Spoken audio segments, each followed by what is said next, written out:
Welcome to Zombie Strains, the podcast where we watch all the zombie movies in chronological order. The year is 1959. The movie is The Four Skulls of Jonathan Drake. It has everything. Shrunken heads, decapitated bodies, but not one actor you've ever heard of. You know, I've seen people act like that in pictures. What do they call them? Zombies or something? Zombie.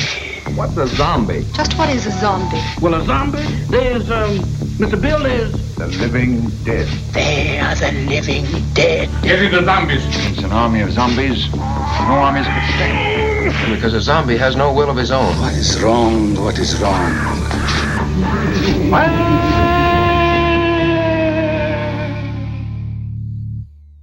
Hey everybody, I'm John. I'm Andy. I'm Brad. You know, a little peek behind the curtain there for everybody. We actually listen to that intro live every time after I do my opening, and I feel like it gets me pumped and ready to watch zombie movies. It's like a pre-game ritual now. I feel the exact same way. Yeah. Yeah. I feel a little sad because all those sounds are from the 30s and the 40s, and we really haven't had any good zombie sounds in the 50s. No, we haven't. There's a weird squeal that one of the zombies makes when they're shot in this movie, but I don't know if that's a good one to put in the intro. All right, what are we doing today, guys? We're doing The Four Skulls of Jonathan Drake. I thought this movie was a schlocky delight. What was your experience with it? Yeah, this was a pleasant surprise. There's a lot to unpack in this one. You know, before we start, let me go through my usual content warnings that I do at the beginning of each episode. Just things to be aware of as you're listening or considering watching this film. This film features very prominently Amazonian headhunters presented in a pretty stereotypical way, I would say. It also features a supposedly Amazonian tribesman who's played by a white actor who's been done up in makeup. So that's not super great to... I look forward to that coming to an end at some point in the history of film. John, is there anything else that I should mention here? No, but when you mention that, what's striking me as ironic is that you and I were pretty... Through the 30s and 40s, we were like, wow, every non-white person in these movies is stuck in a stereotypical, a sort of slightly offensive role. But it turns out the irony of that was that they were also the best characters in the movie. But the irony now is there's nobody of actual color in any of the movies of the 1950s. I didn't think we were going to go the other way before we went more progressive. This has genuinely been a surprising development, this incredible whitewashing of films. Yeah, I don't know that I prefer the old racist caricatures, but whatever this is, it's not the right. It's not. We're not moving in the right direction. Let's say that. And generally, this movie is a little bit grosser, I would say, than most of the movies we've seen. Maybe all the movies we've seen to date. So I think we're starting to see a trend. We've started to see some more gnarly kills, and we're getting a little bit more gruesomeness. Still very tame by modern standards, but not without effect. So yeah. All right, so Brad, do you want to give us the background on this one? The Four Skulls of Jonathan Drake was released on May 8th, 1959, which, coincidentally, is the same day that Little Caesars Pizza was founded in Garden City, Michigan. That is amazing. When we get to the historical context, I have like a bumper crop of 1959 facts. So, but carry on, Brad. Did I steal that from your... That did not make the list somehow, but I've got some other good ones. Notable films from 1959 are North by Northwest, Ben-Hur, Sleeping Beauty, Pillow Talk, and Anatomy of Murder.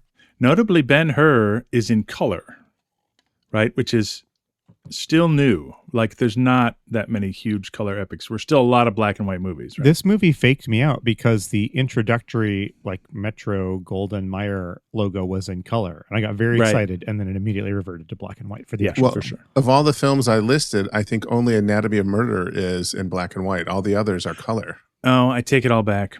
But I think these B movies are black and white. I prefer to think that the director of The Four Skulls of Jonathan Drake had a just incredibly specific artistic vision that required only black and white. That's how I'm going to see it. Yes. Did that artistic vision only involve 3 cardboard-looking sets as well? Because that's it did. Yes. Horror films included science fiction films like 4D Man, First Man in Space, The Wasp Woman, and The Return of the Fly. Classic horror films like The Hound of Baskervilles and The Mummy. And also released in 1959 was The Tingler, produced by William Castle, which that's the film that had electric buzzers installed in some theater seats that shocked audience members on cue. That's amazing. I think Stephen King writes about this lovingly in maybe Dance Macabre or one of his other works. But what a delightful idea. Yeah. Unless you're the one who gets shocked. Four Skulls was directed by Edward L. Kahn, who directed the film we watched, Zombies Immortal. And Kahn will show up at least 2 more times in Zombie Strain, so we are not finished with him. So far, he has batting 100 or whatever the phrase is, because I liked Mortal, and this one, I enjoyed this one too. Yeah, he directed 128 movies, so I think speed and efficiency are his gifts. Orville H. Hampton wrote the screenplay. He wrote a lot of B movies, but was nominated for an Academy Award in 1966 for the screenplay for One Potato, Two Potato. And then his last credits include Fantasy Island, Scooby-Doo's Laugh Olympics, and The Dukes, which was an animated Dukes of Hazzard Saturday morning cartoon show. I don't remember that. Do you? I don't. Would that Scooby-Doo, that was an animated special or something? Oh, the Laugh Olympics? Yeah, the Scooby-Doo Dynamite. It was kind of like Battle of the Network Stars or something, but it was like cartoon characters, I think. Does this ring any bells for anybody? Yeah, it was like all the Hanna-Barbera characters. Yeah. Getting together and doing, I don't know, was it Olympic type? It was like some sort of competition. It was like a race. It was like a car race or something. Yeah. You guys, if I could just trade in all the glories of this streaming era to go back to that time period you're just talking about, I think I'd do it. Yeah, you think so? You get up every Saturday morning at 7 to watch cartoons? I think I would, yes. I'd like to think I would. Paul Dunlap composed the score. He worked on a lot of B movies like I Was a Teenage Werewolf, I Was a Teenage Frankenstein, Blood of Dracula, The Three Stooges, Meet Hercules, and his final credit, Bruce Lee, the Legend from 1984. Edward Franz plays the titular character Jonathan Drake. He was a Broadway actor who became a successful character actor in Hollywood. He was also in The Thing from Another World, the film that inspired John Carpenter's The Thing. Oh. He starred in the 1963 TV show Breaking Point. He played a psychiatrist, and he told the LA Times that he became a healer of the mentally troubled in real life. He helped many people, including Barbara Stanwyck and Lana Turner. Which reminds me that Chris Robinson, the actor who starred in the 1984 Vicks cough syrup commercial, died in June of 2025. And it was in that commercial that he said the now famous line, "I'm not a doctor, but I play one on TV." Oh. Franz's last film role was in the 1983 movie Twilight Zone, the movie. He played Old Man in the Nightmare at 20,000 Feet segment. Valerie French plays Allison Drake. She acted on the British stage and then moved to Hollywood and landed roles in a few Westerns. She starred in Jubal with Glenn Ford and Secret of Treasure Mountain with Raymond Burr. As the 50s ended, she started to do a lot of TV.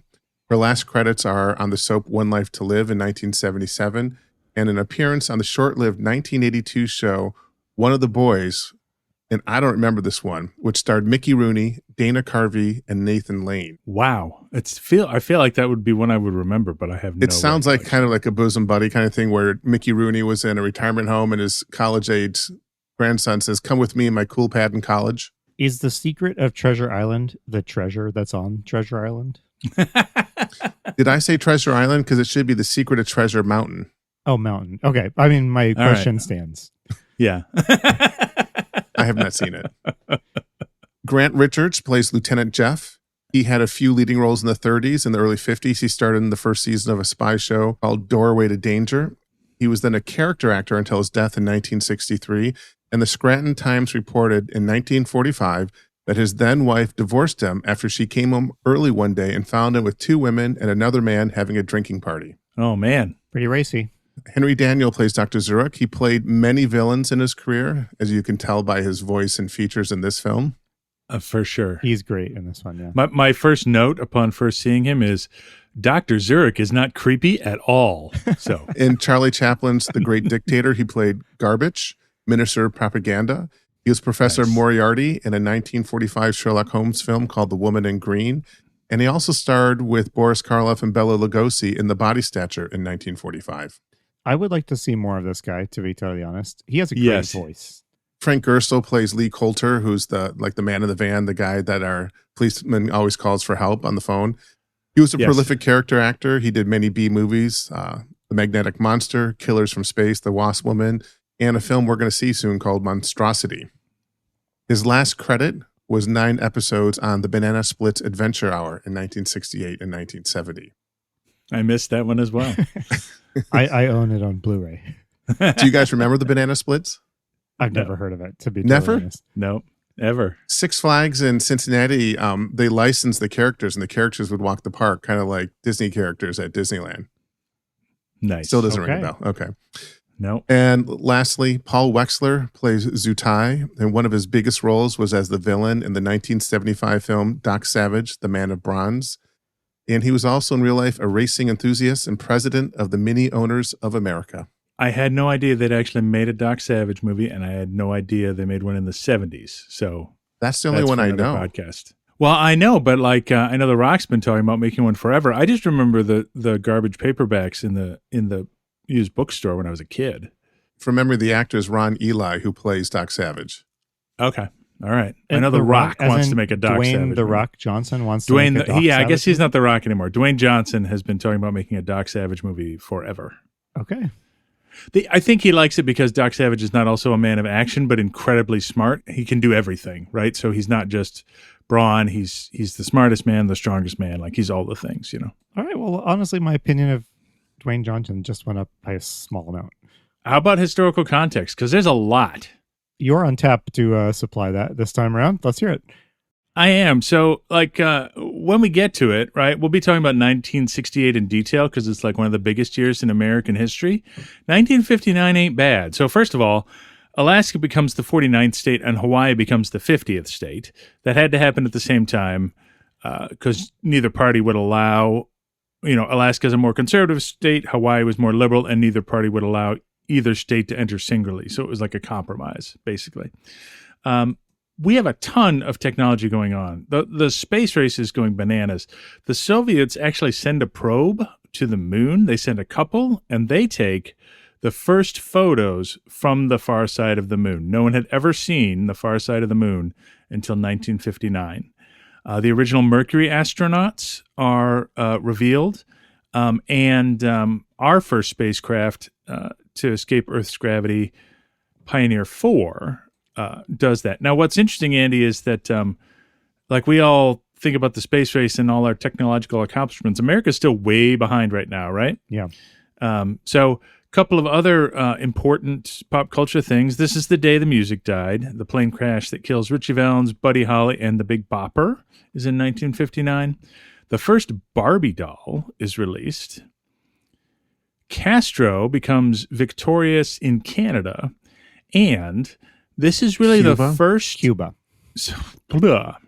I honestly like your alt history version a little bit better. Castro, Fidel Castro, for those watching at home, deposes Batista and takes over rule of Cuba.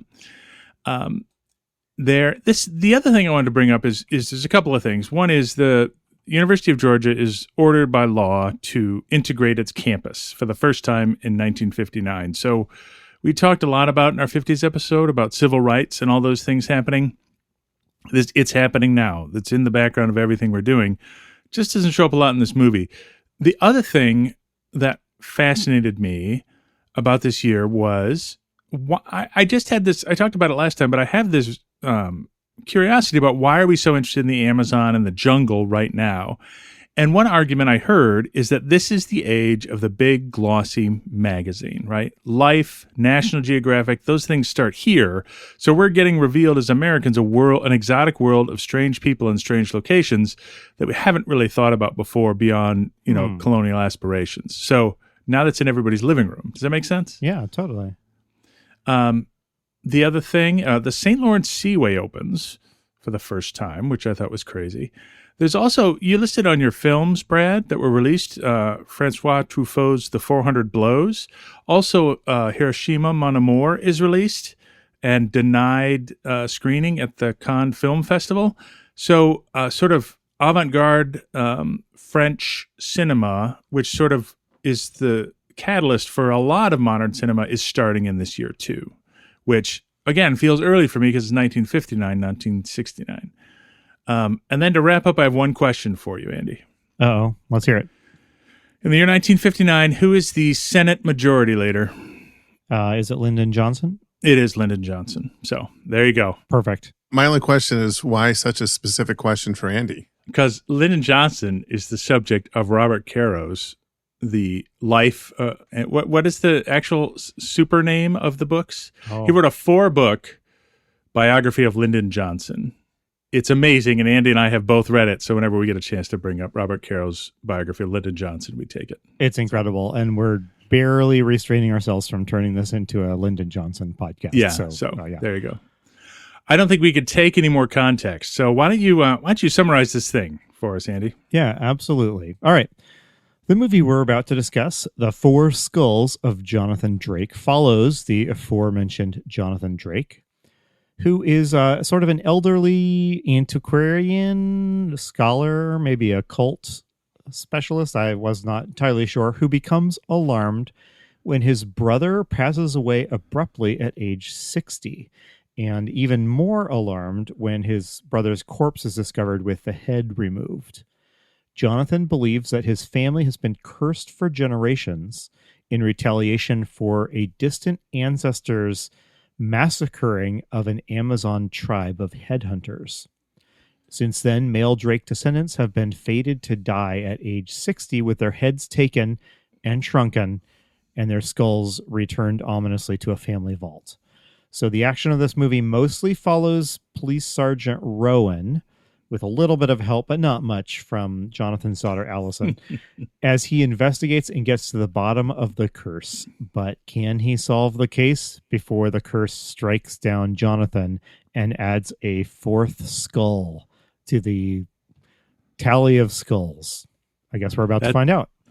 That's an amazing summary. And just, this movie is bonkers. Ancient curses, shrunken heads, skulls mysteriously appearing. Like, you know, I said this about a different movie we watched at one point, but like, Brad, when you suggested this podcast, like, this is what I thought I was getting, right? Just schlocky B-movie, decapitated heads, decapitated, bodies with no head, like the whole thing. So yeah, it's schlocky B-movie, but it's by people that know what they're doing. They know they're making a schlocky B-movie, and they have confidence in it, and it just really shows in the film itself.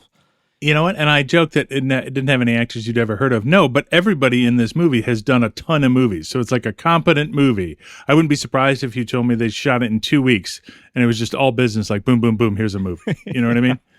Like, it is. It's incredibly confident. They don't have a ton of sets. They don't have special effects really, other than the shrunken heads and the floating phantasmal skulls, which are also awesome.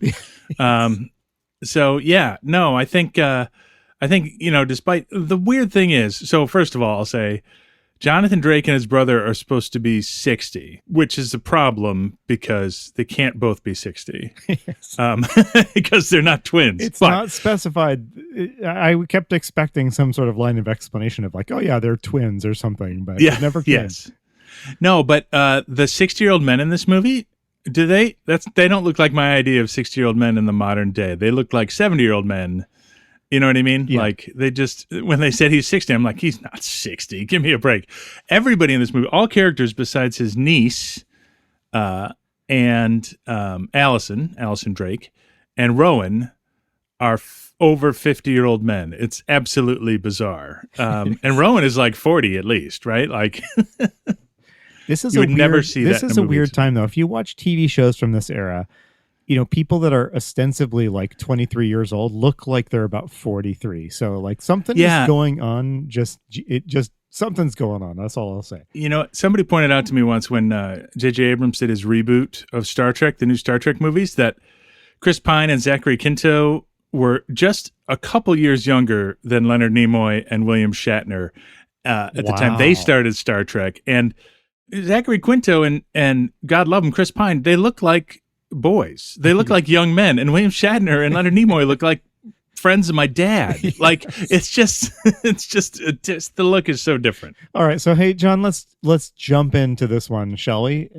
So we open with a very appropriate for the pulp vibe of this movie shot of a desk upon which is a sinister tome and a skull. Did you have any thoughts on the music or anything else in this intro section, John?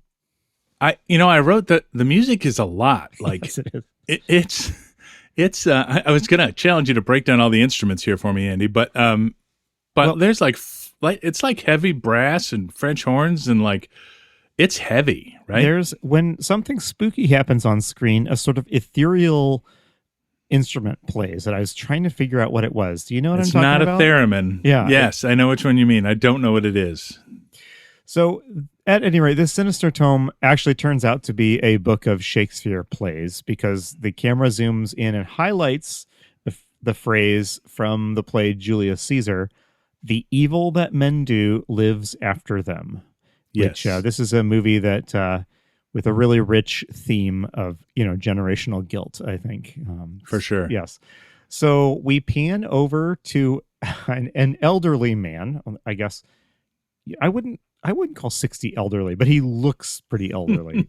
Yes, for sure. And he is holding a shrunken head. And yes. So this was noteworthy because with all of the talk of voodoo and the way these films just mix together tribal practices from all over the world without any real coherence. Is the word you're looking? Yeah. This is the first time we have seen a shrunken head, which is kind of a staple of sort of stereotypical, quote, scary tribes mythology. For sure. Do you have any thoughts on this shrunken head? Because we're going to see quite a few shrunken heads in the course of this movie.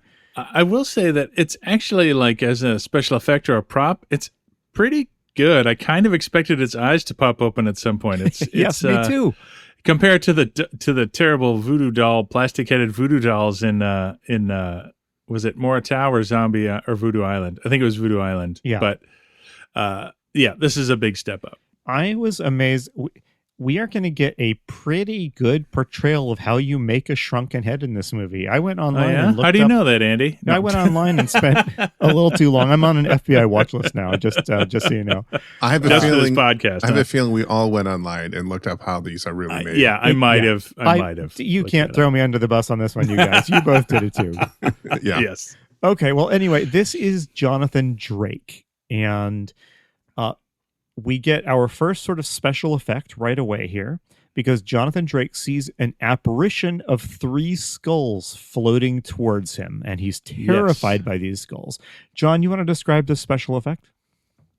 Yeah, they don't move, their jaws don't move or anything, but they're sort of floating randomly in the air, and they appear one by one and seem to zoom at him. And you cut to him, and he looks at them in terror, as if it's the scariest thing you've ever seen. They're pretty hokey. But the actor playing Jonathan Drake sells it pretty well. Yeah, he's actually a pretty strong actor, I have to say, throughout this. So in this scene, we meet one of the other characters. Is this his daughter, Allison? It is his daughter, because she refers to Ken, who is Jonathan's brother, as Uncle Ken. Yes, that's right. And so she doesn't see these skulls, and she doesn't understand why her father's so freaked out. And she says something that doesn't really end up making a lot of sense, but that seemed important enough for me to note it down at the time. She wrote, "You've got to stop these experiments," which, as it turns out, Jonathan's not really doing any experiments, so I don't know what this is. But can we? No, I think he's just like generally a university researcher. Is that what he is?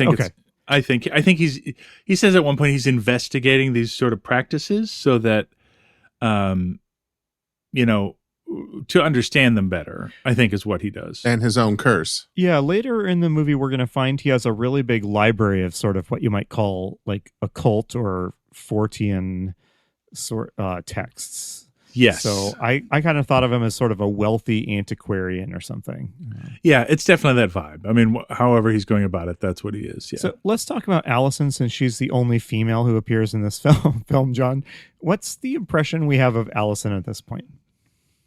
I think she's here to mostly just play the role of like the dedicated daughter to support Jonathan. The script doesn't really give her anything to do in this entire movie. Not really. I don't know if you had this impression too, but I felt like the actress was actually responding to the lack of agency she had, because she puts in an almost like a sluggish performance, almost, I would say. Yeah. So she's more reserved than everybody else. If you're hoping for sort of a Mary from Ghostbreakers sort of heroine, you're not going to get it in this movie. No, and she's not Vera Day from our last film either. also this movie is more salacious in the violence it depicts, but less salacious in how it portrays women. So yeah, that's a good way. That's a good point. So anyway, I need to get rolling on this movie, but the inciting incident of this movie is that Jonathan's brother Kenneth has called, and he mentioned something called a census, which we learn and we are told by the movie is an Ecuadorian tribal term for a shrunken head. That's right. Jonathan seems spooked, and he makes immediate plans to go out and visit his brother Kenneth. So I guess we could pause for a quick minute here. I did, 5 minutes of Wikipedia research here. So there were headhunters in the Amazon basin. This movie identifies them as being from one tribe, but I think modern ethnologists or historians identify the Shuar and Achuar people, I may be butchering those pronunciations, as having practiced, headhunting and head shrinking. So I wouldn't say this is a deeply historically accurate film, but they at least got the geography of this right. So yeah, just 2 quick things on that. So first of all, this is not the first appearance of shrunken head in American fiction. Notably, Queequeg carried around and sold shrunken heads in Moby Dick. Do you remember that? You and I are both rereading Moby Dick. That's right. I assume we both stopped, but we yes. did. Yes. Yep. Yeah. There's a great line that Jonathan Drake has here, which though is, he says, it's got the line about evil that men do lives after them, but he says, but suppose the power of good dies when the mind dies. So that's prophetic about what we're going to learn later. So we then switch over to his brother Kenneth, who is also a sort of elderly man, difficult to distinguish, honestly, from Jonathan. Yeah, yes. And Kenneth has just spotted a shrunken head hanging outside his window. And I guess there's no way a shrunken head can be anything other than menacing when you find it hanging around your house. Yeah, right? For sure. So a man in a Amazonian tribal outfit with his lips sewn shut. Just like a shrunken head would be. Yeah, there's a cord sewn through his lips. He appears suddenly in the room, and he jabs Kenneth with, I thought this was a needle. It's later described as a bamboo stiletto. Yes. And he jabs Kenneth very specifically in the neck. I thought this killed Kenneth. Later, we're going to learn that this sort of induces a sort of paralysis. Yes. And this tribesman is about to behead. He pulls out a knife or a machete, and he's about to behead Kenneth with this knife, but is scared off when the butler comes in. Right. So that's the inciting incident of this film. Do you have any thoughts about this murder scene? So as it turns out, Kenneth dies of this wound. We're going to learn that needle injects a poison that I guess paralyzes you, and in Kenneth's case, it also kills you. So, did you have any thoughts on this? Yeah, I think it's a matter of time, right? If you haven't treated the poison in enough time, then you end up dying. Yeah. But no, I will say the one thing that's interesting is that the man comes in, kills him, and he's carrying a basket, and they depict that he's going to decapitate Ken. And I just thought, like, wow, we're suddenly hardcore. Like nobody was talking about decapitating anybody. In our earlier movies. You know what I mean? Like, I had the same sense. So everything about this is just a little bit more graphic than I thought it would be. Even the jabbing in the neck. I mean, you see the needle you see it poke the person's neck. And it's not gross or anything by modern standards, but it's just a little bit more than I think we would have gotten in previous films. Yeah, and they depict the decapitated heads. There's actually good model work, you know, where they're carrying around the heads, and they depict the decapitated bodies. What they don't show you is any of it actually happening, right? They cut away to somebody's face or something when those things are occurring, but they will show you the aftermath, which I think is another level up here. They also don't show blood, except for one small blood stain. I mean, this would, sawing off somebody's head would create, a geyser of blood all over the place. Right. But that it's all very bloodless. At any rate, just to keep rolling here. So Kenneth has been killed, and the butler and Kenneth's doctor and an archaeologist named Dr. Zurich are present, and they're all trying to figure out, what could have caused this death. They I guess have not noticed the small stab wound in the neck, and so they assume that the death is natural. And let's hear them talking about this. Coronary occlusion. You sure? There is a long history of cardiovascular failure in the Drake family. Probably a congenital weakness, something in the heredity. What makes you say that? For the last 3 generations, every male member of the Drake family has died in the same way, and at almost the same age, 60. Then an autopsy would be a waste of time. And money. It might help pinpoint the exact area of malfunction, but... I see. Miss Allison Drake told me that the dead man had been worried about something to do with a shrunken head. Well, that's strange. Rogers found one of the horrible-looking things hanging outside the window there last night. You mean to tell me that head had something to do with Mr. Drake's death? So, there we get our initial autopsy. They think it's natural causes, but obviously they are planting the seeds for something quite a bit more dramatic going on. Yeah, and that was an exchange between Lieutenant Rowan and Ken Drake's doctor, Dr. Bradford. That's right. Also present in this scene is the not at all creepy Dr. Zurich. Like, it's like he wants to be caught, right? Yeah. Like he holds the head that is the evidence, and he lovingly looks at it, and I'm like, dude, like, I think I've got this whole movie figured out now. I don't mind because it's delightful, but like, it couldn't be more clear at this point. You know what I mean? Exactly. All right. So as they prepare for the funeral, for Kenneth's funeral, we notice that the native who stabbed him is lurking around during the preparations. He's still carrying that basket, which is very suggestively sized about what you would need if you were to put a decapitated head in it. What I love about his basket, though, is like every single other thing about him is suspicious as well. For example, he looks like he's not a local and his lips are sewn together, but if he's going to steal a head, he might as well hide it in the basket in case anybody catches him. So, not to get ahead of ourselves here, but this movie's zombie, it turns out, is this native. So why don't we take a minute now to talk about how he comes across? So, John, can you describe our native, who we are going to learn later in the movie is actually a sort of zombie? Yeah, so we don't get that impression. We know something's up with him because he has because he runs around killing and decapitating people and his lips are sewn shut. But we don't know, and he doesn't act, other than being mute, he doesn't act like what we would consider a zombie. He's not slow. He clearly is, like, he has cognition. He can make decisions. He has plans. So in this case, and we find out more of his backstory later, which we'll get to, but this is zombie as immortal, not zombie as reanimated corpse. It reminded me of Valley of the Zombies, right? And Ian Keith's character, who had sought out, maybe this is like a sequel, like these guys come to the Valley of the Zombies too. I don't know, but he had sought out a way. The zombie in his life and in this movie is about immortality, not about just, like, it's making yourself immortal, but without losing your brain, basically. Exactly. And the movie is, it's a little unclear the extent to which he has all of his mental faculties from life. And he doesn't speak, although it's not clear if he can't or simply chooses not to. But yes, this is a little bit different, and it does evoke more of your Valley of the Zombies type of, immortal person, rather than shambling, groaning undead, which he certainly is not. Right. But we're going to learn more about the specifics of his zombie state in a few minutes. So, and his face is the cover of the poster in blue. Yes. So if anyone's looking at the poster, that's what he looks like. That's right.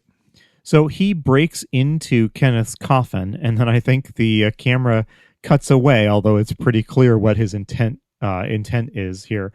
And we quickly learn this because his brother Jonathan arrives during the wake or viewing, and he learns that Kenneth has died. He presses the doctor about the cause of death, and he insists on opening the coffin. And John, can you describe what we see when he opens Kenneth's coffin? Yes, they pop open the coffin, and you see it's just a shot of his shoulders and neck, and his head has been decapitated. It's a headless body, and this was when I was like, yeah, like, this is gnarly. Like, it's not showing a lot. It's not gruesome by modern standards, but I definitely felt like, yep, let's go. This is what I'm looking for sure. I don't think in movies to date we have seen any sort of a wound like this, if you can call decapitation a wound. But like it is, technically you can, but yes, you're right. It is not gross, as John said, by modern standards, but it is a decapitated body, and you see the stump of the neck sitting there. Again, it's very bloodless.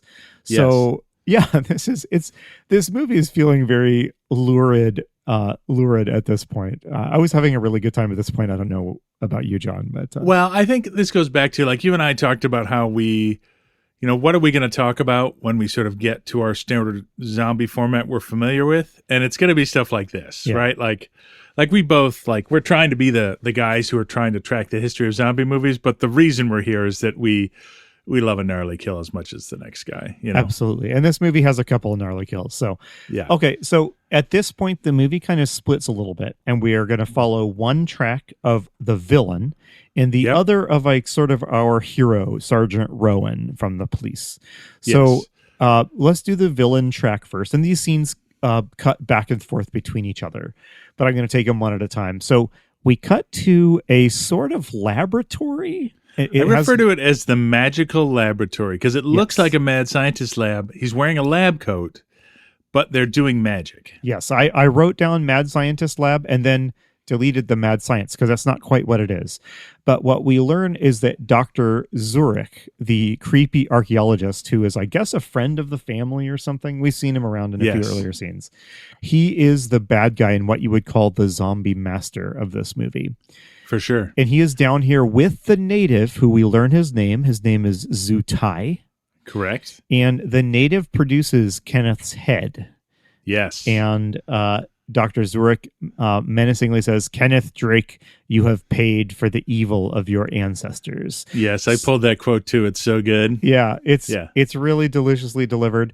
And it also suggests here that this isn't just a bloodthirsty crook, killing people for fun. This is something going back a couple of generations. So yeah, and during the viewing, I think Jonathan had said something about an ancient curse, but he hadn't elaborated yet. So at this point, he has we don't know exactly what's going on, but we know that this is now related in some way. Yeah, so Jonathan has been babbling about an kind of undescribed ancient curse to a couple of people now, including his daughter Allison, and they all just dismiss him like, "What are you talking about?" For sure.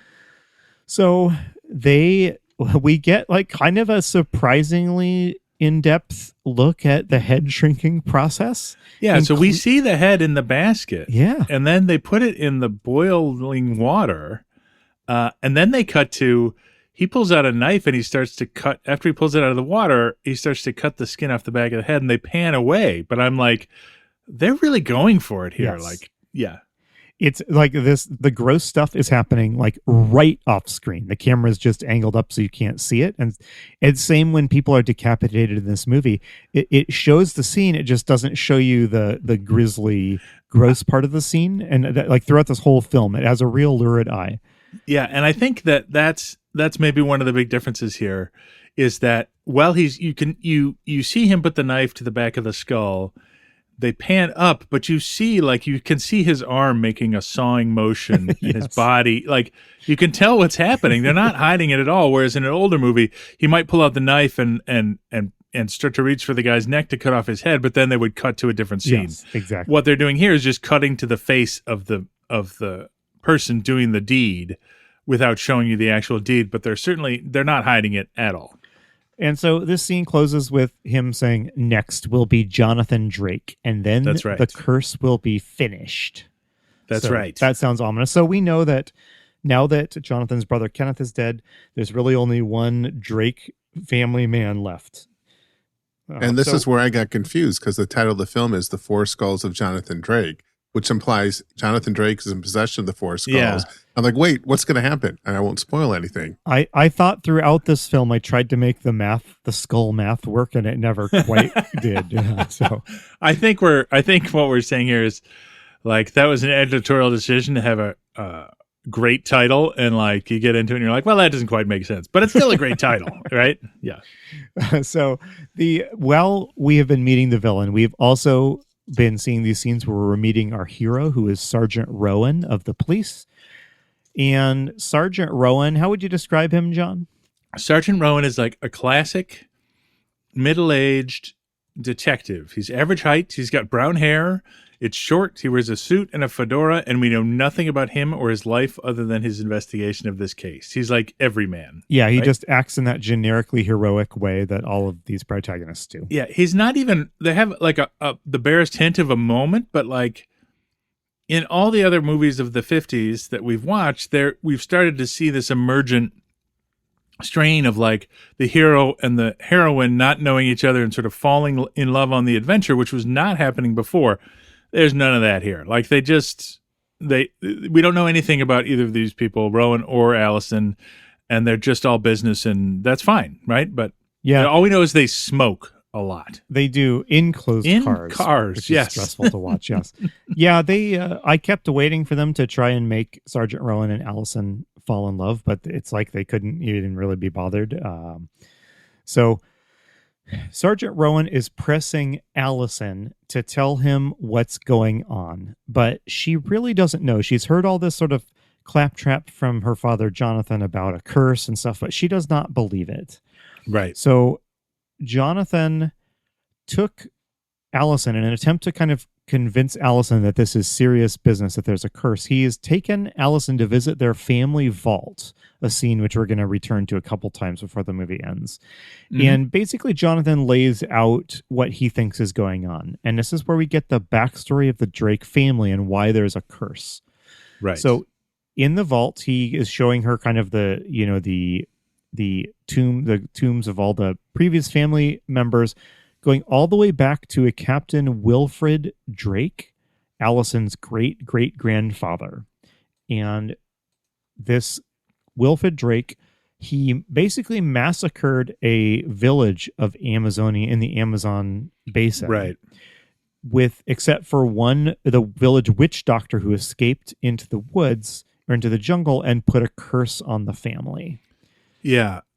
And I like that suggestion here that the curse is earned. It's not like Jonathan is doubting that he's been cursed or that Captain Wilbur deserves to be cursed, but he's a fourth generation Drake, and I think he's just panicked because he feels it's unfair to him. And there's a detail I'll mention here because it will help listeners, I think, understand how this story resolves. But the circumstances of the massacre were that, Drake was some sort of explorer, and he had a Swiss scout or assistant who was captured by this Amazonian tribe. When Drake found the tribe and realized they had killed and beheaded his assistant, that's when he massacred the village in retaliation. That's right. And that's going to be important do we want later. To spoil this now? It's not like people are watching this with us. Can we just, do we want to spoil that now? Or, what I think is brilliant about that is that assistant who was killed, and you don't put it together later, is Dr. Zurich. Yes. They later discover that he was murdered. There's another reveal about Dr. Zurich. But the other thing we learned from this is that assistant was killed, but Dr. Zurich is here. So what is going on? You know what I mean? Exactly. So, yeah, this is. I thought this was fun writing because I did too. The detail of the Swiss person being beheaded it's so specific. It has to mean something, but at this point in the movie, you don't know what it could possibly mean or how it could be involved. And we later are going to learn that so Dr. Zurich is that Swiss assistant who was killed 200 years ago and beheaded by an Amazon tribe, and we'll learn later why he is still here 200 years later trying to orchestrate the downfall of the Drake family. Yes. But at any rate, the big part of the scene is that Jonathan shows Allison the skulls mentioned dramatically in the title of this film. There's a cabinet in the family mausoleum here filled with skulls, and what he basically says... Well, it's not filled. Well, there's two skulls. There's two skulls. So basically... Drake men are die at age 60, and their heads disappear, and then a mysterious force or person places their skulls back in the family vault afterwards. Yes. So that's going to be, I guess, kind of important. So, but Allison sees all this. I don't think she really believes any of it, because getting back to Sergeant Rowan is kind of pressing Allison, can you tell me what's really going on? And she tells Sergeant Rowan, what she's heard from her dad, but I don't think either of them are taking this very seriously at this point. No, and I think Rowan is definitely the skeptic here. I wrote that like he's Mulder and she's kind of Scully. You know what I mean? Yes, like exactly. He doesn't really, but she has questions. I'm sorry, I have that backwards. He's Scully. Like he doesn't believe, and he sort of turns into Mulder throughout the movie, right? Yes. Yep.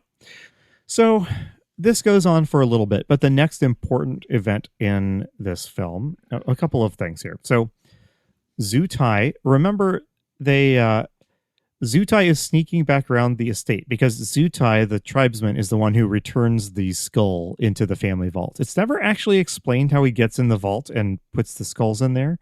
The movie kept suggesting that we were going to get an explanation for this, and we never did. So I'm fine with that. But yeah. But what I like though is like later they also point out that when Rowan was after this scene, Rowan tracks Zutai and Zutai leaves no footprints. So there's something magical about. There's many magical things about Zutai, but that's the other thing. The other thing we learned from this scene is when Rowan comes in to look at the skulls again and realizes there's a third skull there now.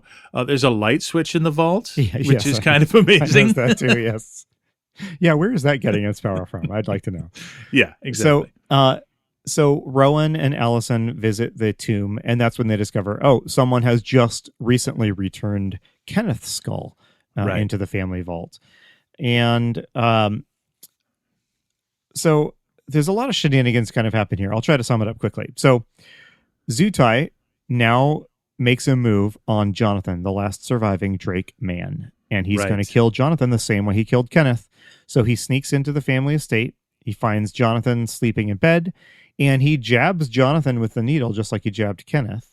And he is about to behead Jonathan when the butler interrupts him again. This butler, by the way, he's utterly clueless through the whole movie, but he interrupts about 18 murder attempts. I know. Like he's the luckiest. Everyone who knows him is the luckiest man alive. So before he can behead Jonathan, Zutai is kind of scared off by the butler, and he makes a run for it.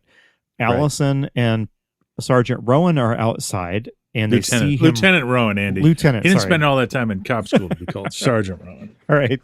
And Rowan takes a couple of shots at him with a pistol, and he hits him at least once. How would you describe what happens when Zutai is hit by a bullet? There is this strange, this is the whale I referred to earlier. There's like this, it sounds like a mewling cat. Yeah. It doesn't sound like a person, probably because his lips are sewn shut. But the bullet passes through him and lodges in a tree, and he keeps going. Yes. And Zutai disappears, and Rowan has to kind of decide, do I keep chasing Zutai or do I go back to help Jonathan? And he goes back to help Jonathan. This time they notice that there's a scratch on Jonathan's neck. Jonathan is comatose. And so I forget exactly the sequence of this, but basically Rowan goes back to the police lab to see if they can analyze. Obviously, Jonathan has been injected with some kind of a poison. So this police lab, they identify the poison as curare. Yes. And I'd just like to say that at this point, I put in my notes in all caps, forensics, because we're getting it's like Quincy time. We're getting forensic analysis on our crimes now, which is very exciting. I had the same thing too. So this is our second movie in relatively short succession with competent police work, I would say. Yes. Yeah, for sure. They're not bumbling oafs. And they are methodically closing in on the data. So I love the next bit, though, when the forensic guy comes out to examine the skulls. Yeah. Knowing what the poison is, they're able to give Jonathan an antidote, which kind of brings him away from the brink of death.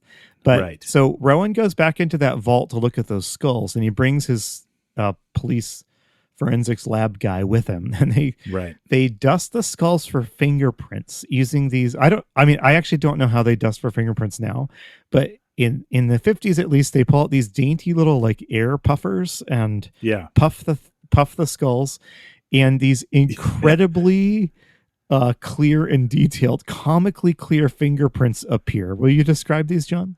These are amazing. They're all perfect. There's 4 perfect fingerprints in a row. They look like, fingerprints you draw with a Sharpie. However, in the center of each one is a skull. Yes. And I wrote in my notes, this is metal. We're here. I loved it. It's totally hokey. It looks totally goofy. Totally awesome. So someone has carved into their fingers little skulls on each fingertip, but they've done it so that they're upside down so that they'll only look correct if, like, right. I don't know, you know what I mean? Like, so, yes. So someone has done this for the benefit of the police fingerprint analyst. So, yes. So while this is going on, so basically everyone sort of regroups. So they've gathered this evidence, but they haven't pieced it all together yet. Jonathan is reviving from poison. He sees another one of those apparitions of 4 skulls looming towards him, accompanied by that like comical instrument that I can't even describe for listeners. You'll just have to go watch this movie yourself. And so Rowan, Allison, and then Dr. Actually, Bradford. you know what? I think I do have a note here because you asked me before. I actually think it's an organ. It could be. I was going to say it sounds like a mysterious organ chord. Yeah, but it's not like a regular chord. It's like somebody started screwing around with an organ to get a weird sound. It's not like somebody's playing a chord or notes. You know what I mean? It's weird. But yeah, I think that's what it is. So the group, our kind of hero party now is Rowan, Allison, and Dr. Bradford, I would say at this point. And they're doing research in Jonathan's library, which has all these occult tomes. And I have an audio clip here of as they go through these tomes, they have kind of unearthed some more information about what might be going on. So let's hear that now. That's the way the impressions appeared on the skulls. The cult of the headless men was composed of high priests or witch doctors of jungle tribes deep in the Amazon country of South America. Though there is no proof, legend has it that the men of this cult achieved immortality through the infusion into the body of a fluid created by the tribal priests. When the operation was successfully completed, the man had achieved immortality, for he would no longer need food nor oxygen to exist. The lips were sewn tight to prove the theory. Then the brand of the cult, small impressions of skulls, were branded on the fingers. We've just gotten our description of how this film Zombie works. So I love all of this. So, John, can you recap for us how this zombie works? Yeah, so it is magicians, basically, sorcerers, who've learned the secret of immortality. The secret is actually, I believe, the poison curare, and by ingesting it, they make themselves immortal. And then to show that they're immortal, they sew their lips shut so they don't have to eat. Yes. To prove it. And I think we've realized at this point, Zutai is one of those priests, right? Yes. That's what's revealed here. He's immortal. He's been alive for 200 years. And is seeking his revenge on the Drakes. And this is actually the point in the movie where I realized that Zutai was this movie's zombie. Yes. Because it wasn't entirely But he's clear. not, it turns out, our only zombie. He is not. There's an even weirder one who will be soon revealed. So anyway, the investigation continues. Rowan and Allison go out to investigate where Zutai had sort of disappeared before. They find a couple of pieces of evidence. They find a sandal. They find a bullet lodged in a nearby tree that passed through Zutai. Right. They don't find any footprints, as John mentioned. So there's something mystical and, something magical about Zutai the zombie. Dr. Bradford decides he's heard enough about this kind of mysterious Amazonian cult business. He's going to go talk to the archaeologist, Dr. Zurich. Remember, he's our creepy villain. Right. To see if he can learn more. I don't know what his goal is here, but in the course of that interview with Zurich, Dr. Zurich reveals that he knows maybe a little bit too much about the murder attempt on Jonathan. And again, it's like he wants to get caught. Yes, it's such a ridiculous slip of the tongue that I read it as he had already decided he was going to kill Bradford and was just basically mocking him at this point.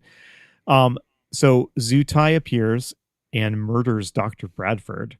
Right. Dr. Bradford does not really go out in a good way. I mean, you could try to fight off your attacker or something, but he just sort of slumps to the ground and screams and lets someone kill him. I was a little underwhelmed with Dr. Bradford here. Yeah. He's not made of the stern stuff like Jonathan Drake is. So that's our second body that has shown up. And meanwhile, Dr. Rowan is back at the police lab going over these pieces of evidence they found to see if they could get any more details about it. And so here he is talking with his police lab guy. Make any sense out of it? No. I analyzed the bullet and the sandal, and nothing makes any sense. Jeff, you hit something with that bullet, all right, but what is something else? No blood on it? Yeah, a little. Jeff, the internal composition of the thing you hit is about 1/3 blood and the rest curare. Curare? The thing should be dead. It's practically embalmed with the stuff. What about the sandal? You got a strong stomach? It's made from human skin. Lee, are you sure? Yeah, I'm sure. Jeff, in the name of all that's holy, what have you tied onto in this case? I don't know. I'm going around in circles. So I shared that clip just because it gives us sort of a little bit more detail on the mechanism of how our zombie is working here. And I'm glad you did, because my notes here also say when he mentions the moccasin or the sandals made from human skin, I also put hell yeah. So I don't want to scare anybody, but like this movie just feels like a jump forward, not so much in the zombie parts, but in the horror parts, right? Exactly, yes. I don't think we've had a suggestion yet that, like, that's now commonplace, right? Like in The Evil Dead or Army of Darkness, the Necronomicon is bound in human skin. Like, that's just something we do in horror movies now, but it's our first version of that, right? Yeah, exactly. It does feel like a real jump forward. So we're actually closing in on the end of the movie. So Dr. Rowan also goes to visit Dr. Zurich, the bad guy. And comically, so he's talking to Dr. Zurich. He's manhandling like Dr. Zurich's like priceless artifacts while they talk. I don't know if you noticed this, but like he's just fingering everything he can find in Dr. Zurich's study here. And while he's doing this, Dr. Zurich is making a pitch for the idea of killing your enemies and taking their heads, that's not so bad. And has he really thought about how great it could be and the benefits of it? So exactly. Again, well, in fact, I have a clip of that. So let's hear Dr. Zurich talking up the benefits of decapitating your foes and shrinking their heads. When the head of a strong, valiant enemy is properly taken, the possessor acquires the spirit, the soul, the vital spark that kept his enemy alive, a degree of immortality. So, with the music flourish. So I left that in there for you. Thank you. Thank you. Do you think it would be possible for the actor who played Dr. Zurich with that voice to not play a villain? So in this scene, Rowan spots a blood stain on the floor. That makes him suspicious. But like, how could you be any more suspicious after having that exchange with Dr. Zurich? Like he's lovingly talking up decapitation and head shrinking. So obviously Dr. Zurich is like at the top of the suspect list now. And so we're actually closing in on the end game here. So there is one thing I wanted to bring up here though. Throughout this movie, Dr. Zurich is wearing gloves.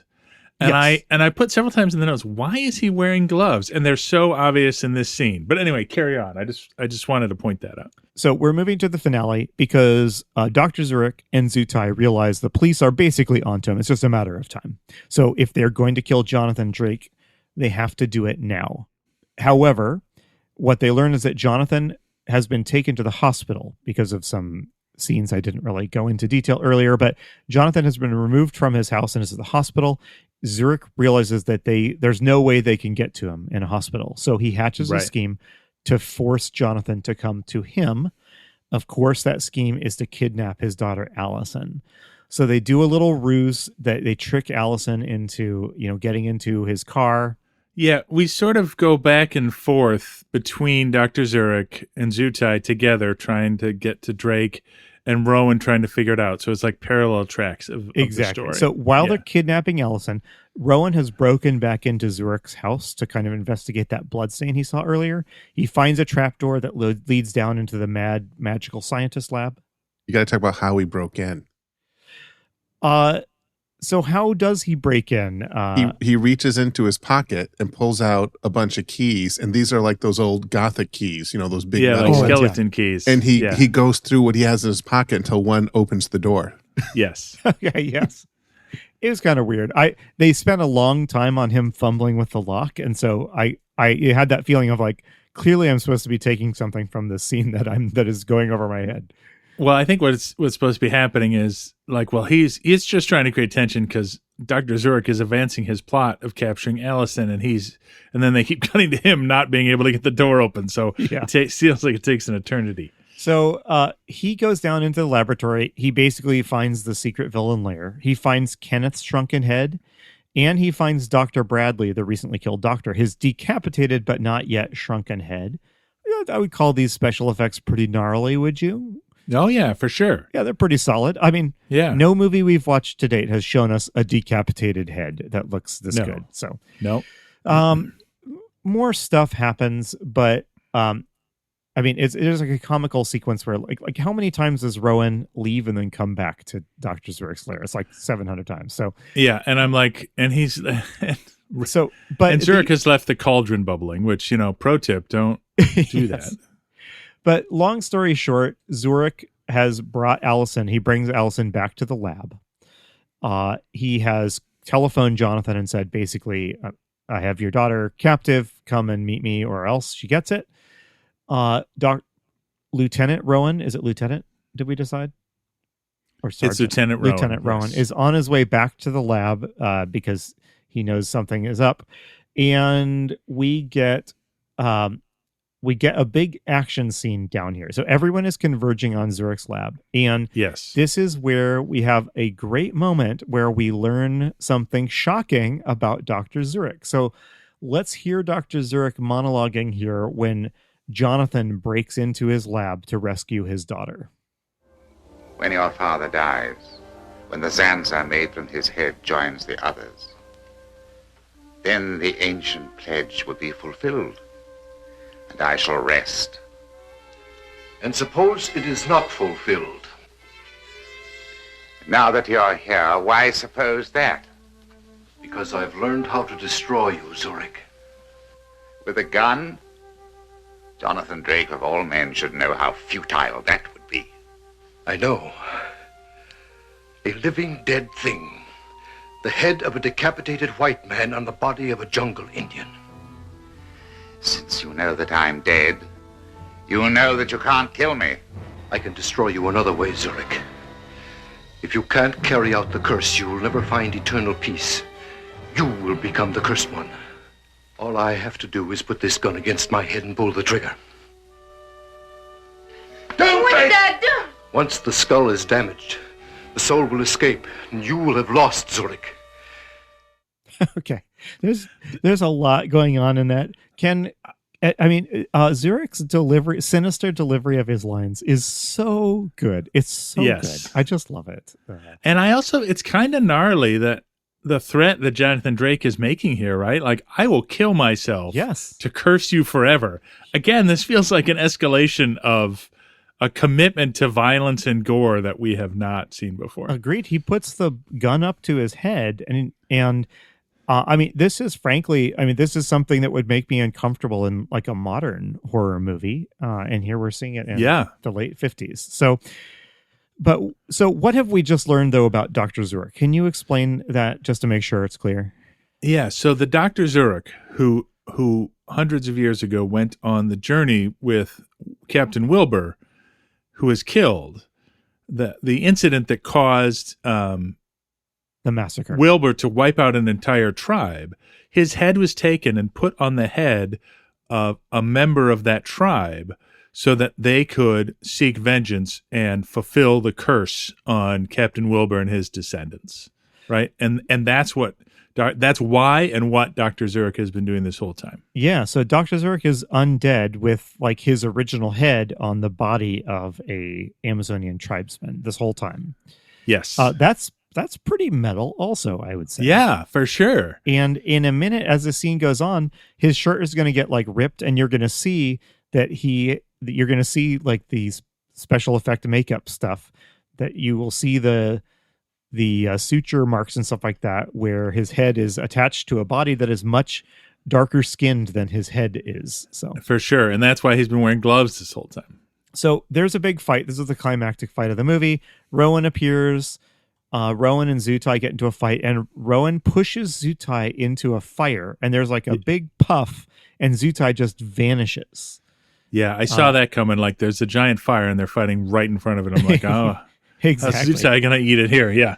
So more fighting, fight. Then Jonathan says, "Hey, Rowan, take this bamboo stiletto that has the curare on it. It's the only way you'll be able to kill Dr. Zurich." So there's a little bit of chase scene. Somehow Rowan gets up on top of like it's the crypt. Yes. Dr. Zurich has gone back to the crypt where the skulls are. Rowan has climbed up on the top of it and he leaps off. He leaps through the air. It's the only big action stunt in this movie. Yes. Lands on Zurich. And they scuffle for a minute, and Rowan, in a pretty cool scene, Rowan like slowly pushes the needle closer to Zurich's neck and eventually pokes him with the needle. And then Zurich convulses and goes still. And everyone gathers now, and just to end this movie on a particularly gratuitous little note, Jonathan's like, well, no, that's not enough to kill him. And he brandishes a big old knife or a machete, and he saws off Zurich's head. Again, this is off screen, but and you're shown enough that your mind can vividly imagine what is happening. Yeah. And then again, it's a bloodless decapitation. And once Zurich has been decapitated, his body vanishes. It turns to dust. So yes. And then someone says that Zurich's is the fourth skull. Yes. So I still don't know if that math checks out, but then we get the end and closing credits. This movie, I noted, had like a cast listing after the end credits. I don't think that's new most too. Movies have done that today. All before. Yes. Right? Mm-hmm. Yeah. But that is a wrap on the Four Skulls of Jonathan Drake. So, John, the next step is that we go into our sort of wrap-up questions. Do you want to jump right into that, or do you have any kind of final comments before we do? Did you comment on how quickly the movie ended? No. We didn't, but it did end very abruptly. Yes. Yeah. Like once the head's decapitated and it turns to skull, the end pops up. No resolution with the father-daughter, no resolution with Lieutenant Jeff and Allison. It just ends. Yeah. We know nothing about these people before the movie. And when the story is over, we know nothing about these people after the movie. Yeah. And we haven't really even seen any character development during the movie. None. So, yeah. Yes. I do feel like the tally of skulls adds up finally at the end because Jonathan Drake is alive and has four skulls. That's true. It looked like it was heading towards four skulls, including Jonathan, which would not work. Yeah. So it is the Four Skulls of Jonathan Drake at the end. This title met its promise. It works. All right. All right. You've convinced me. I'll give it that. John, let's do our wrap-up questions. Is there a hero party in this movie? There is. I think it's Allison, Lieutenant Rowan, Dr. Bradford, and I would say Jonathan Drake joins at the end too. Yeah, Dr. Bradford had a more of a role in this movie than I expected from his initial appearance. Yes, for sure. How does the party do? How many of them survive to the end?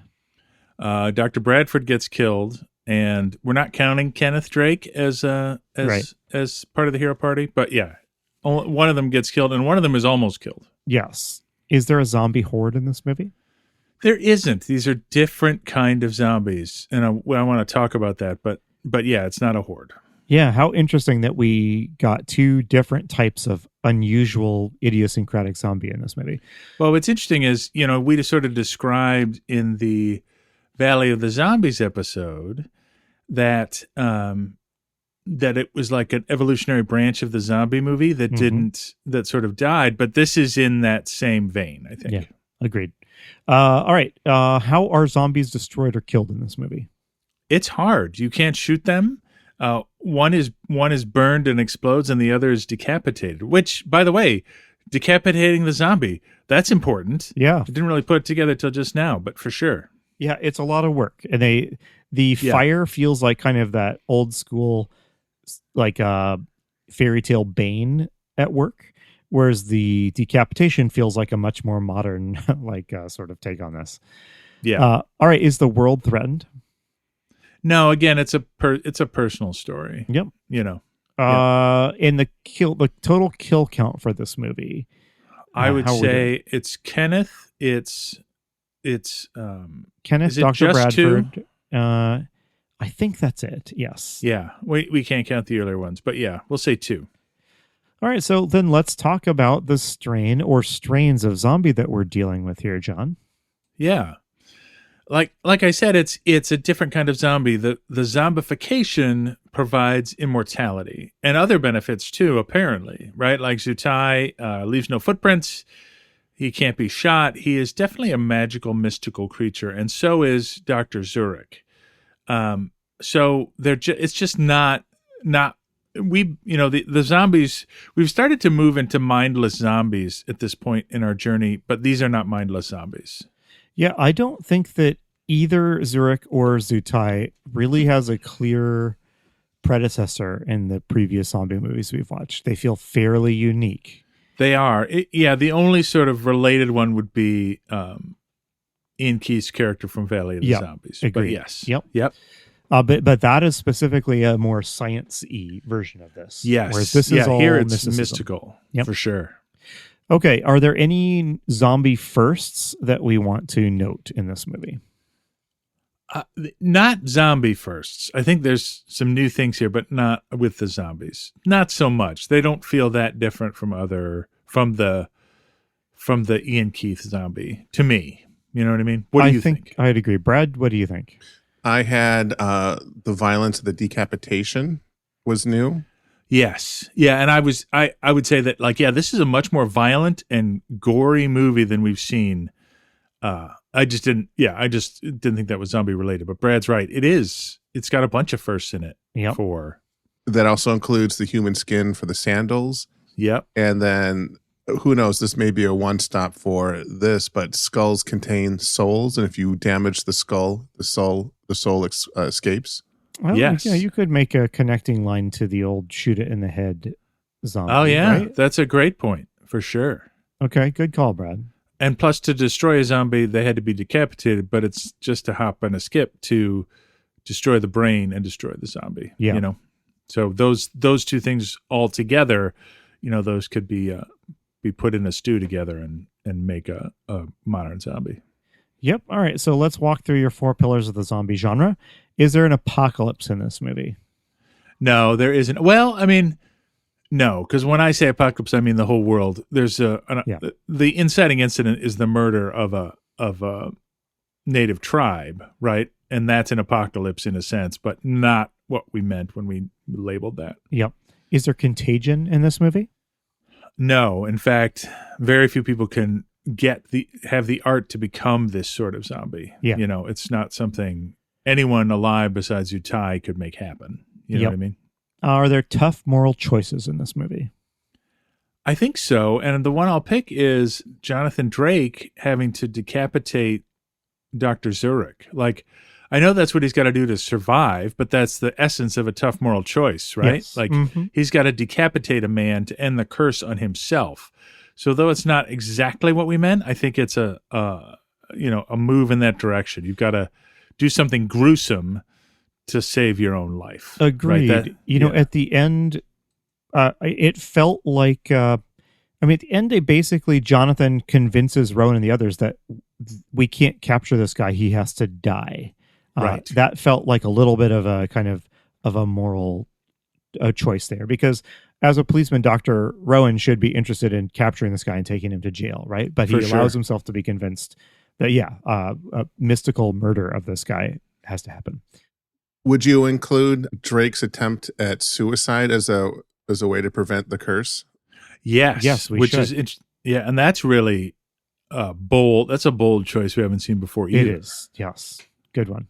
Yeah. Okay, are there loved ones turning against you in this movie? I don't think so. I don't think so either. I don't think anybody ever loved Dr. Zurich. No. His own mother didn't love him. Let's be honest. No, because his own mother is dead 300 years or something. Yes. Yeah. Okay. Swiss people didn't love their children back in the 1700s. That's what I think is important here.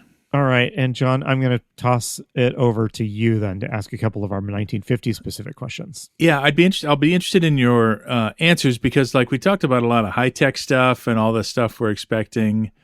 I don't know that there's a lot of it here, but let's go through it. So, is paranoia a major theme here in your mind? I don't think paranoia in the sense that we are thinking of it is a big theme here. No. So I'm going to say no. Okay. Hypocrisy and Dark Secrets. So yes, that's a yes for me.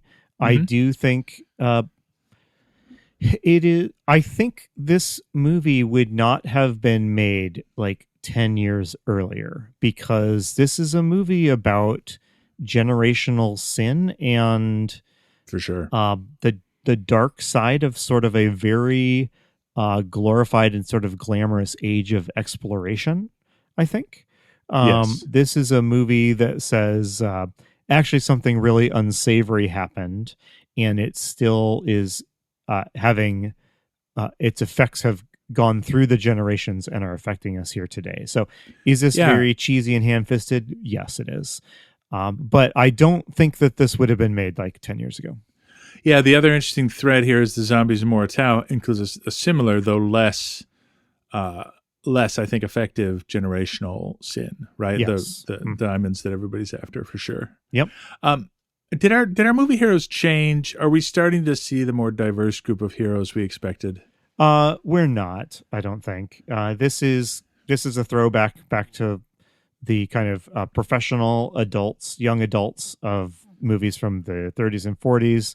Yeah. Although, at the beginning of the movie, you expect that Rowan and Allison will be romantically paired. They do not do anything like that. So there's no romance. And, Allison is kind of a lackluster character, but she seems rich and set. Yes. And Rowan is far enough into his police career that he's, running this investigation, and there is not this sense of vulnerable young protagonists that we have spotted in a couple of other 50s films. All right. Yeah, I agree. And last two things. We predicted that science and science fiction would take a larger role, and it has in movies we've watched. But what about this movie? So no, in the sense that science is not really involved in the creation of zombies. Yes, though, in that this is the second or third movie we've watched where police forensic technology has really taken center stage. And I think that's noteworthy. Yep, absolutely. And has the genre sort of left its roots in the Caribbean and moved elsewhere and expanded? It has, in a sense. These zombies, they do not attempt to claim that they don't say voodoo anywhere in here. They don't attempt to shoehorn voodoo, Haitian voodoo, into this in any way. This is presented as a different type of tribal magic. And, not only is it set in, not only does the story here have its roots in Central South America, but the plot is somewhat driven by I guess you would say, the tragedy that took place when Western culture met these tribes people. That feels like a more modern insight into this than you would have gotten in the 30s. Yeah, for sure. All right. Well, how do we wrap this up, Andy? We wrap this up with a couple of final questions. John, would you and I survive in this zombie world? That's a great question. If I were one of the Drakes, like, maybe not, right? Like, these guys have a plan. So I'm saying that these zombies, or at least this zombie master, are threatening because they're smart enough to come up with plans, right? Yeah, I think so too. Yep, they're thinking. They have plans. They're thinking about this a lot harder than you are. I would stand a good risk of getting decapitated and my head shrunk. And they're filled with righteous anger, which also makes them scary, right? Yes, exactly. Yep. It's unclear how you would really stop them. Right. They're very all right, John, is this a zombie movie or is this a movie with zombies? I think it's a movie with zombies. What do you think? I'm on the fence, but I think I am leaning towards that. Yes. Yeah, only because the creation and invasion and infection of zombies, like zombies taking over the world, again, like zombies, not zombies of the stratosphere, like the creature with the atom brain, for example, where we're starting to see a horde that is truly threatening, right? Yeah. Mm-hmm. That's not here. So I think we've started to see zombie movies and can distinguish this from those. That's my opinion. Is this the first film where the zombie Zutai, based on what they've told us, chose to be this? Yes, could be. I think that's Ian Keith chose it in. True. Yeah, but for the same Valley reason, of the to be Zombies. immortal. Yes. Yes. Okay. Yep. Yeah, I think that is a good take on it, John. So our last question is, do you recommend this movie first generally, and then do you recommend it to the legions of zombie-loving freaks that listen to this podcast? Yeah, just like you did last time, I just had an absolute blast with this movie. Its jump forward in gnarliness was just delightful, and I thought it was fun. I think you should watch it, and I definitely think zombie fans should watch it for sure. Yep, it gets a solid yes to both of those questions from me too. So yeah, somebody asked me, so this was a secret gem? Was it actually good? And I'm like, oh no, that's not the case. The case is it's ridiculous in the most delightful way. Yeah. That's why it's a fun movie. There's a lot of just interesting stuff in this movie, like for sure that you haven't seen before. Exactly, so it's worth it. Yeah, absolutely. All right. Well, it's time for the scariest part of the episode, and that is where Brad reveals to us what we will be watching for the next episode.